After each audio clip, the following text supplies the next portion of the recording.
I want to offer, at least in my own mind, I'm working through this as I talk, in my own mind, an interesting juxtaposition for this next question or two.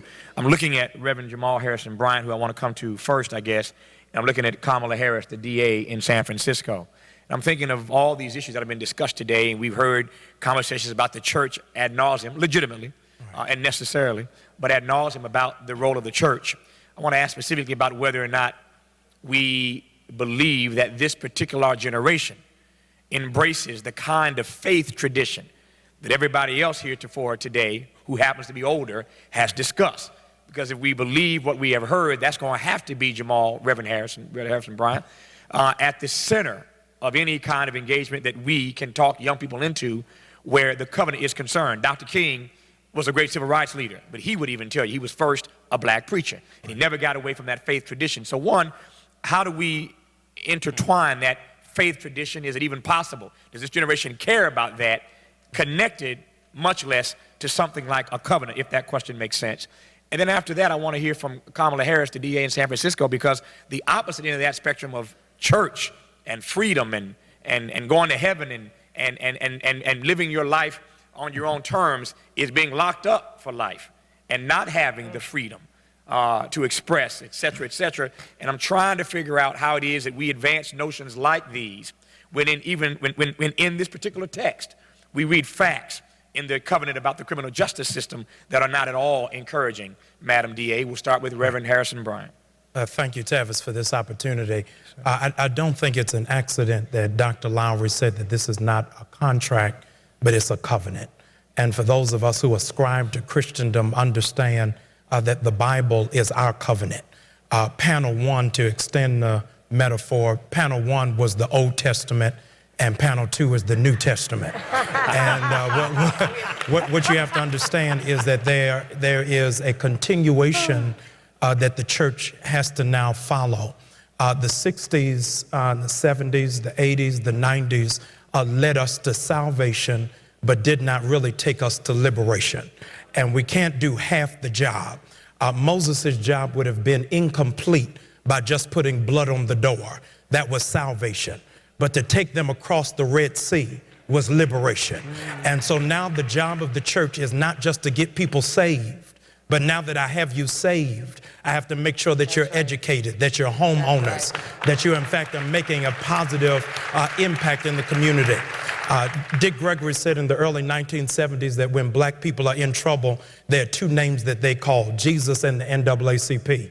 But now we're living in a generation, and I'm pastoring a generation that doesn't go to church and are not members of the NAACP.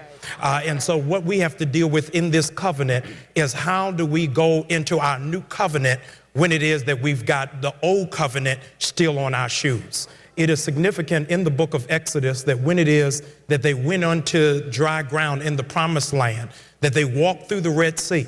And when they walked through the Red Sea, the writer is very articulate in saying that the ground was dry. And the reason why it is that he made it a note to say that the ground was dry coming through the Red Sea is that when they got into the new land, that they did not take mud from the old land into the new covenant. It is very important for this generation to not only learn from those who went before us for the good, but also to learn from their mistakes. That we don't have to reinvent the wheel, we can just put rims on it and let it spin. That there's got to be something that crystallizes for us how it is that we move. An ethnomusicologist group went to Botswana a few months ago to try to study music. And in studying music, they were trying to write out the sounds of music in Botswana in the rural areas that had not been written down. And they were trying to figure out how it is that they could write down the notes. And in writing down the notes, they found a problem because every time a chorus from Botswana would sing, they'd ask them to repeat it so that they could in fact write down the notes. But when they'd sing it again, they would sing it in a different key. They said, no, sing it how I sing it. Sing it in this key. Sing it in this note. And this small group in Botswana said, we're not going to sing it the way you sing it because we got our own key. This generation of civil rights leaders and Christian leaders and church leaders and social activists can't sing in the key that went before us because that key is not in the same range that we're now supposed to sing. Let me close my remarks very clearly, very closely. In 1793, Napoleon Bonaparte was considered the Lord of War. He was considered the Lord of War because he went through the track of high-ranking officials quicker than anybody else. In 1793, he was a brigadier general in the French army, but by 1804, he was the emperor. And everybody that he confronted in war, he was able to overtake. The small region outside of Austria said it's just a fluke. He doesn't really have any symmetry. He hasn't paid any dues. He hasn't come through the kind of training that we have. If, in fact, we ever fight him, he's going to lose because we've got the mathematical skill, we've got the engineering, we've got the training, and we've got the years of experience. This small little region, 6 weeks out, found out that Napoleon Bonaparte was now ready for war. They strategized, put all of their heads together, but the king of this region brought in all of the advisors, and the advisors that he brought into the room were 70 and over. And because they were 70 and over, they were reading an old war manual from Frederick the Great. So when they got into the valley and began to fight with 70-year-old tactics, they began to lose because Napoleon Bonaparte had a different kind of mind frame for warfare. He said, we don't need to carry the wagons out with all of our artillery. All of the artillery you need, put it in your backpack, so you don't have to go back to the old wagon in order to fight. What it is that our generation has to do is forsake then the old wagon and start carrying the tools that we need, start utilizing the gifts that were given to us, because the wagons that used to be functional now are broken down and are not meeting the needs of inner city young people across the country.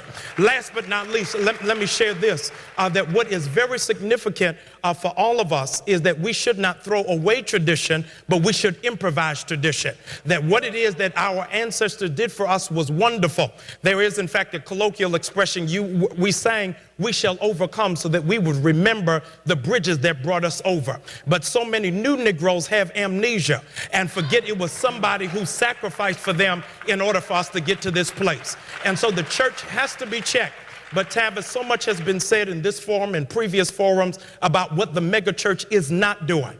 But if you open up the checkbooks of megachurches, you will note that megachurches are doing something in silent that a lot of major organizations are not doing audibly. The question we've got to ask ourselves, are we doing things for credit, or are we doing things for change? And the church has got to be committed that our goal is not to set up and fill up an auditorium or an arena or to sell tapes or to sell books, but our motive is at the end of the day that all of our people are liberated, not just saved. And if our church does that, then I think we'll be on course. Jamal Harrison Bryant. Can't beat that. Madam DA, back to the question I posed earlier, I'm wondering whether or not with these kinds of numbers, it's a challenge to reform the criminal justice system, to keep our people out of it, a challenge. That's why it's one of the top 10 issues. That's why it's in this covenant document.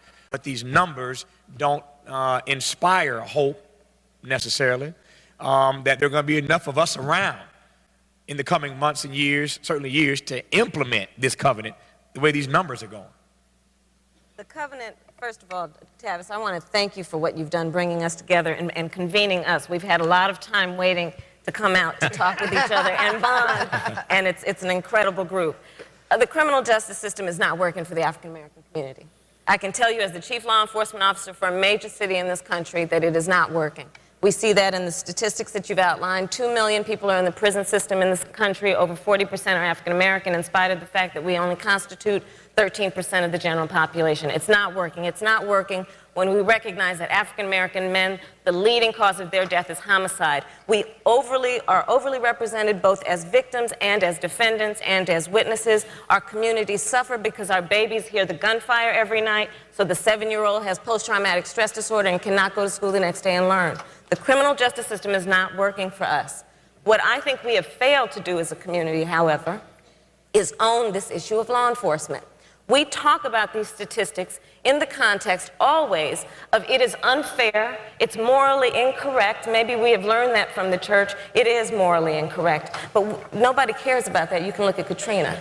Nobody cares about the fact that we've got a bunch of young black and brown men in prison. That argument is not working. What I suggest we do as African Americans is own this issue in law enforcement and then define it in the way that works for us. Because it is a myth to say that African Americans don't want law enforcement. We do.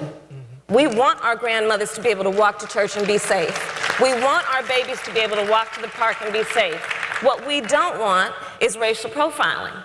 What we don't want is excessive force. That's right. What we don't want is to have our civil liberties and civil rights be stripped. But we do want law enforcement. So let's define it in the way that works for us by saying, I want community policing. I want a police department that works in my neighborhood and in my community that reflects the mores and the culture and respects my grandmother, again, when they walk in to talk to her. I want a system of accountability in the criminal justice system that says law enforcement needs to own crime prevention as much as it talks about long sentences. Because nationally, only 18% of serious crime results in an arrest. So if I, as law enforcement, with my responsibility to keep you safe, only talk about keeping you safe by sending people to prison for a long time, I'm necessarily going to fall short because the vast majority of that crime's not even hitting my system. So if I'm going to keep my promise to you to keep you safe, I better talk with you about what I'm doing in terms of crime prevention, which means recognizing that people coming out of the state prisons, 60% will recidivate if we don't get them in reentry programs, if we don't get them in job training, job readiness, get them in programs that deal with their substance abuse, get them in meaningful housing and employment so they don't recidivate. We could talk about it in terms of is it the right thing to do? Of course it is. But you know, I'm done talking about it like that. I'll just talk about it on this basis. If that person commits another crime, I have to spend $10,000 to try that felony. They sit in my county jail for $35,000 a year. I'm running a reentry program out of my office in the San Francisco DA's office that brings folks back into the community at an expense of $8,000 a year, guarantees them employment, guarantees them meaningful reunification with their family, and in that way, fulfills my responsibility to keep my community safe. So let's redefine this issue in the context of public safety and just simply talk about doing crime prevention, investing in people coming out of prisons is the smart thing to do for law enforcement. Forget that it's just the right thing to do. It's the smart thing to do. Thank you, Kamala. Madam DA.